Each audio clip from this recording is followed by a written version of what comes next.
generate the designs here and explore the changes with it. Again, I will make a selection there.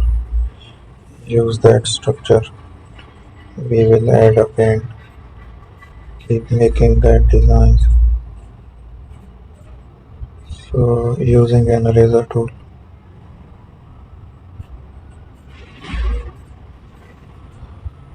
So there it is. I will add a paint there. Again, I will make the selection on that side. So we have to explore the changes and make some designs there. We will use another shape to make an attraction there.